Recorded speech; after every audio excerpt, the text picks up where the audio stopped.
Ladies and gentlemen, welcome to another episode of the 8 series brought to you by AK Studio Films, bringing you intellectually and spiritually stimulating programs on a weekly basis. I'm Alex Niyazov, and I'm joined today by the critically acclaimed and revered Chief Rabbi of the Bukharian Jewish community for over 25 years, our dear Rabbi Yehoshua. Rabbi Yehoshua, welcome. Thank you for joining us today and giving us your precious time.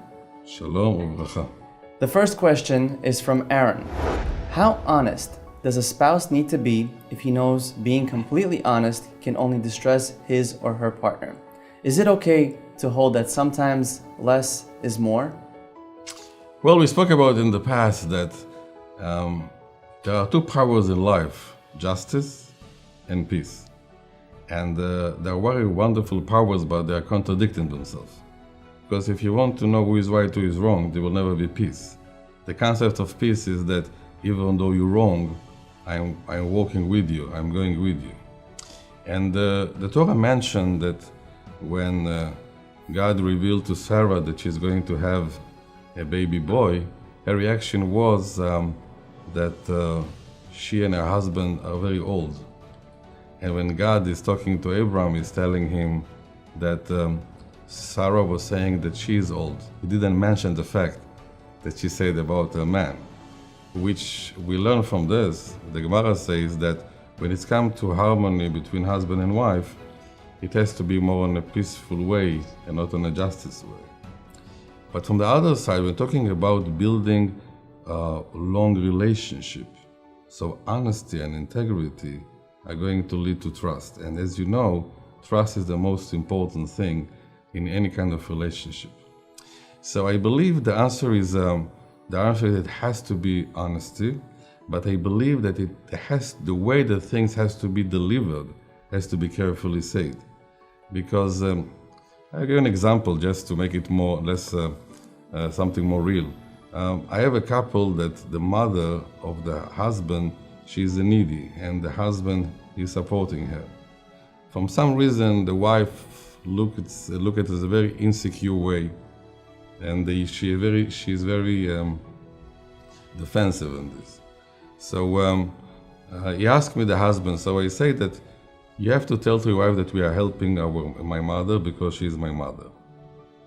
Now, go to the details. This is going to be done in a certain way, not to offend nobody. So I mean like this, husband and wife will live together, they know each other and they feel each other.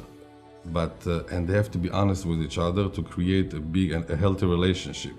The only way is how to do it, and you are married too, there is sometimes you can say things and you cannot say things. So you have to use the time, how to say it and when to say it. But I believe that to create a long-term relationship, honesty and integrity is a necessity.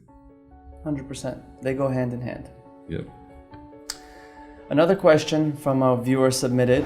Sarah asks, living in today's generation, promiscuity is on a rise. The billboards, the technology, and women dressing provocatively. How can one pull her husband's attention to focus only on her? Well, I think that there is a positive side too. When it's too many things from everything, any materialistic relation, you have too much, it doesn't become important anymore. If somebody wants to, is going to eat plow every day for the next 2 months, he won't like to eat plow anymore. I believe that today, the only way to enhance this and to overcome this problem is when the time that the husband is home and the time that they have together, if you're going to make it a quality time, you don't have to worry about this kind of thing. This kind of question, I call it the insecure people question, what will happen if it? Insecurity, you cannot deal with it. It's something that it's going to take another question. The bottom line is like this. I know if the husband is normal and the wife and everything is okay, so if he's getting the attention and the love of his wife, in most of the cases he doesn't need other people's attention, and for him it's not something important. The problem starts when in between them they don't use their time on a quality way, and then they're worried about other consequences. The bottom line is like this. We should not be worried so much. But at the time that we are together, the husband and the wife, try to make it a quality time, and they give attention to each other, and this question is going to vaporize by itself. Incredible advice. Thank you, Rabbi. The next question, it's short, but I'm sure it can't be summed up in just about a few words. Boris asks, what is God? The answer is, what is not God? Interesting. That's the answer for you, Boris. Bahor asks, when God spoke to the nation of Israel, in which or whose voice did he speak? According to the Midrash, when God first spoke to Moses, he first spoke to him using his father Amram's voice. How about during the time in Sinai? The first answer, which is very simple, every person heard his own father in the voice. It was a personal delivery. It is the only way in the Torah, a place in the Torah that it says, Uvnei Israel roim et hakolot, and Bnei Israel saw the voices. Usually you hear voices, you don't see voices.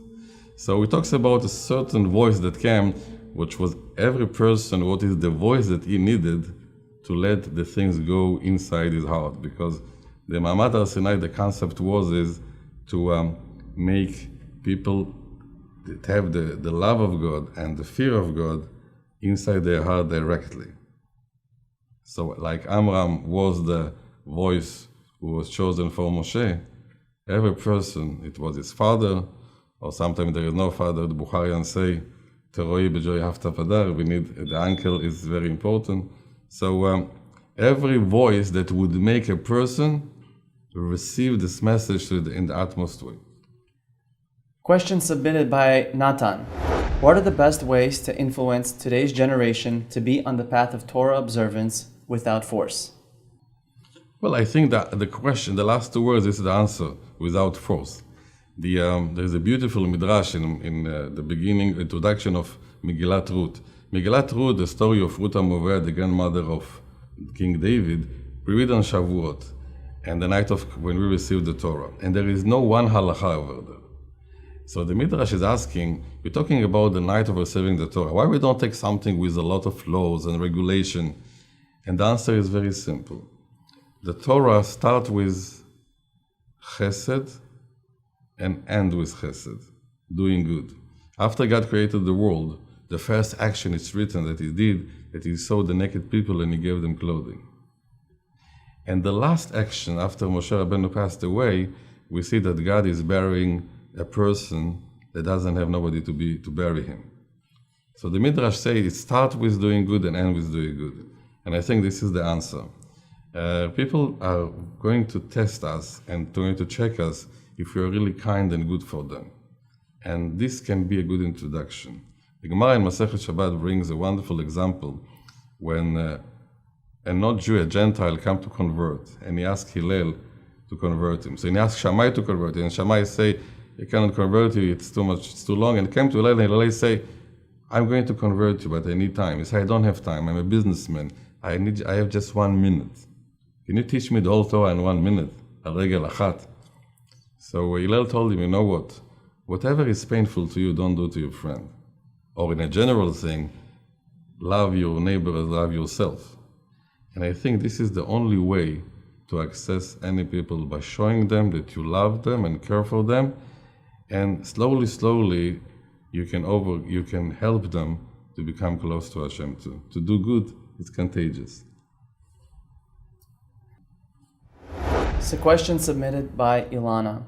How does one teach a husband to remember special dates such as birthdays, anniversaries, and to understand to give attention? Well, I suspect that few of the male that I'm dealing with, husbands, I think they have an emotional handicap. They like to forget this kind of stuff. It's not so important. So when ask me what is the magic remedy, I say that it can be when we are a few days before, a few weeks before, like a small reminder in a nice way. And I saw something that's really worked, that when he has his birthday or something that's important to him, and she makes something big from this, and he likes it, usually he can overcome his handicaps. So be a role model and explain him how to do it. So at the beginning he might be complaining in very defensive, but ultimately he's going to like it because everybody love attention. AB asks, my friends always say they don't want to be religious because they look at Orthodox rabbis and they're always fighting. What's your thoughts on it? Well, to find excuse why not to be religious, I can find it can find from all kind of angles and all kind of corners. I believe that what we see among rabbis or religious people, I think, is that let's say something in the positive side. If somebody is really worried about something, it's important to him, is going to make an issue about it. If somebody is not religious and he sees somebody that violates Shabbat, he says, okay, so what is my problem? But let's say somebody is very religious and he sees somebody that is not so, he doesn't follow observant, so his pain is why he's going to be punished and why he has to go to this torture, so he cares for this. I believe in our time, most of the arguments I want to believe is what is the right way to make people close to Hashem, and all kind of version and all kind of thought. And because it's important, it's a source of different of opinion, and sometimes it's become a lot of disagreements. But of course, I myself, I'm a big believer that, as the Torah says, the path of the Torah should be all the time peace. And it's the Gemara asks in Masechet Sukkah, there are all kind of branches we might use for Arbaat Aminim, but they are very sharp and can make a pain. So the Gemara says we don't use it even though it's kosher, because we wouldn't believe that God is going to give a painful mitzvah somebody to go through pain. So I believe that we have to grow up, all of us, the rabbis and the people, to know that people can disagree about all kind of aspects and can disagree about all kind of points of view, but it's not an excuse to fight. I believe that the four minim that we are taking, the Etrog, Lulav, Adas, V'Ara, represent four kinds of people, more religious, less religious, but we need all of them for this, to make the mitzvah. So I believe that we have to do tshuva and find a way of communicating and sorting up and ironing all kind of disagreements. But this question, basically, these kind of people, they're going to be peace. They're going to ask why they're so peaceful. What's the problem? So it's I believe that if somebody really wants to be close to Hashem, he shouldn't bind it to all kind of other people's behavior, and yet just to check himself in front of Hashem. Ladies and gentlemen, I'm Alex Niyazov with AK Studio. We thank you for viewing us. Subscribe. Very special thank you to our Rabbi Yehoshua. Feel free to like us, share, and of course, submit your questions. We're always here for you.